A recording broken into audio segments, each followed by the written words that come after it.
श्री विष्णु सहस्त्र नाम हिंदी अर्थ सहित स्वामी वासुदेवानंद सरस्वती द्वारा प्रसारित भाग क्रमांक 4। ओम त्र्यंबकं यजामहे सुगंधिं पुष्टिवर्धनम् उर्वारुकमिव बन्धनान् मृत्योर्मुक्षीयमामृतात्। ओम त्र्यंबकं यजामहे सुगंधिं पुष्टिवर्धनम् उर्वारुकमिव बन्धनान् मृत्योर्मुक्षीयमामृतात्। मृत्युंजय महादेव त्राहि मां शरणागतं जन्म मृत्यु जरा रोगैः पीडितं कर्मबन्धनैः। वसुदेवसुतं देवं कंसचानूरमर्दनं देवकी परमानन्दं कृष्णं वन्दे जगद्गुरुम्। श्री विष्णु सहस्त्रनाम स्तोत्र भाग 4 दिनांक 1/5/2020। इस प्रकार 6 प्रश्नों को बताकर अब पितामह भीष्म सर्वप्रथम छठे प्रश्न माने किम जपन जंतु संसार बंधनात् मुच्यते, इस प्रश्न का उत्तर देते हैं। पहले मंत्र का महत्व बताते हैं, बाद में नामी का महत्व बताएंगे, क्योंकि नाम ही नामी का साक्षात्कार कराता है। परमात्मा का प्रत्येक नाम परमात्मा का साक्षात्कार कराता है। भीष्म उवाच जगत्प्रभुं देवदेवम् अनन्तं पुरुषोत्तमं स्तुवन्नाम सहस्रेण पुरुषः सततोत्थितः। भीष्म उवाच जगत्प्रभुं देवदेवम् अनंतं पुरुषोत्तमम्। भीष्म जी ने कहा, हे पुत्र युधिष्ठिर, स्थावर जंगम रूप संसार के स्वामी, ब्रह्मादि देवों के देव, देश काल और वस्तु से अपरिछिन्न, अक्षर माने अक्षर से श्रेष्ठ पुरुषोत्तम का नाम सहस्रेण सततोत्थितः स्तुवन पुरुषः सर्वदुःखातिगो भवेत्। सहस्त्र नाम के द्वारा निरंतर तत्पर रहकर गुण संकीर्तन करने से पुरुष सब दुखों से पार हो जाता है। अब इसके एक एक शब्द पर चिंतन करते हैं। भीष्म उवाच, भीष्म जी ने कहा, हे युधिष्ठिर। यहाँ पर भाष्यकार ने भीष्म जी को 3 विशेषण दिए हैं। पहला विशेषण है सर्वेषां बहिरंतः शत्रुणां भय हेतुर्भीष्मः, अर्थात अंतर्बाह्य समस्त शत्रुओं के भय के कारण होने से वे भीष्म कहे जाते हैं। भीष्म जी ने अपने पिता शंतनु की काम तृप्ति के लिए आजीवन ब्रह्मचर्य व्रत धारण करने की भीषण प्रतिज्ञा की थी। अतः वे कामदेव पर विजय पाने वाले हैं। बाहर के शत्रु तो उनसे डरते ही रहते थे, अंतस्थ शत्रुओं पर भी उन्होंने विजय पा लिया था। भीष्म का अर्थ ये है। दूसरा अर्थ है मोक्ष धर्मादीनां प्रवक्ता भीष्म, मोक्ष और धर्मादि का विस्तृत कथन करने वाला होने के कारण वे भीष्म कहे जाते हैं। इस अनुशासन पर्व में भीष्म जी ने मोक्ष धर्म का अद्भुत वर्णन किया है, इसलिए वे ज्ञानी हैं। अब तीसरा अर्थ कहते हैं सर्वज्ञ भीष्म। भीष्म सर्वज्ञ का प्रतीक है। धर्मोपदेशक प्रवक्ता कैसा होना चाहिए, इस पर भाष्यकार जी ने स्पष्ट कहा है कि वह सर्वज्ञ होना चाहिए। आत्मज्ञानी सर्वज्ञ न हो तो भी चल सकता है, किंतु धर्मोदेशक सर्वज्ञ हो तो ही वह जिज्ञासु के प्रत्येक प्रश्न का उत्तर दे सकता है। उसके शब्दकोश में प्रत्येक प्रश्न का उत्तर होना चाहिए, तभी वह कुशल प्रवक्ता हो पाएगा। भीष्म जी को सब धर्म का ज्ञान था। यह युधिष्ठिर जी के श्रुत्वा धर्मान शेषेण पावना निच सर्वशः इस वचन से भी ज्ञात होता है। आश्चर्य तो यह है कि वे बाणों की शैया पर पड़े हैं, शरीर से उनके खून बह रहा है और असंख्य पीड़ा का दर्द होने के बाद भी धर्मोपदेश के लिए उनका उत्साह कम नहीं हुआ है।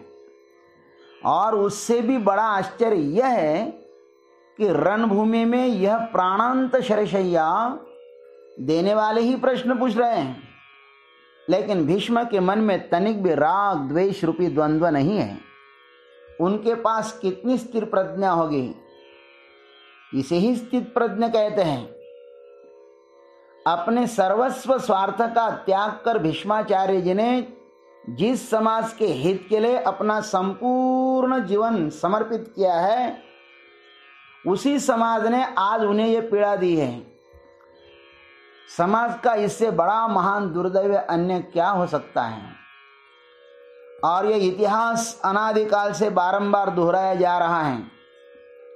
प्रत्येक संत के पीछे तत्कालीन समाज कंटक लोग लगे हुए होते हैं।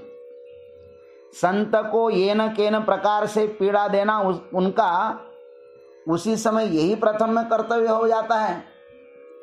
आज भी पालघर में 2 संतों की कुछ समाज कंटक लोगों ने नृशंस हत्या की है। पता नहीं उस पाप का फल वे कहां भोगेंगे। वह संत किन किन कष्टों को सहन करते हुए यहां तक पहुंच पाया, यह कोई नहीं देखता। किंतु अपना क्षुद्र स्वार्थ जब पूरा नहीं होता, तब अथवा उन संत की कीर्ति बढ़ जाती है, तब वह इन दुष्टों की शल्य की तरह चुपती है। और तब यह दुष्ट लोग जाग जाते हैं और उस संत को पीड़ित करने लगते हैं, और तत्कालीन नालायक नासमझ लोग उनको ही अधिक साथ देते हैं।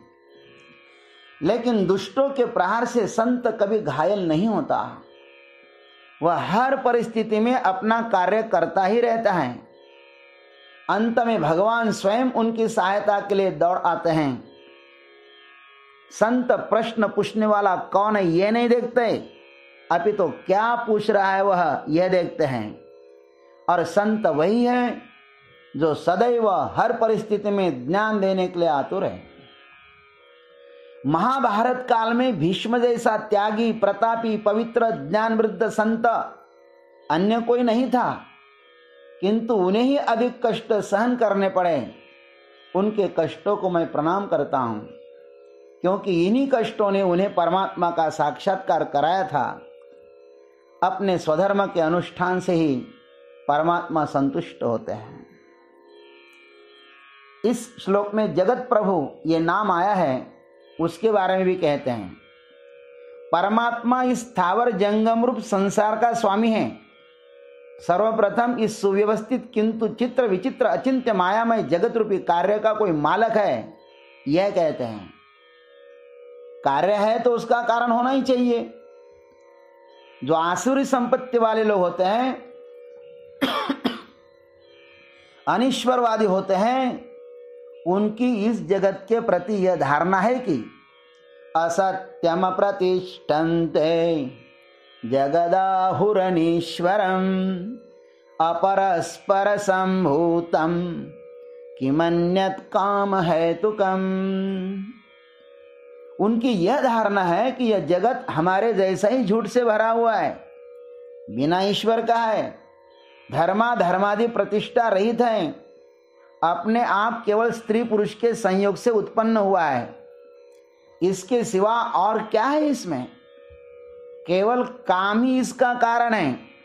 ऐसे लोगों पर यहाँ पर भीष्म जी ने बहुत बड़ा प्रहार किया है कि इस जगत का प्रभु परमात्मा है। अरे इसके लिए तैत्तिरीय श्रुति भी प्रमाण है।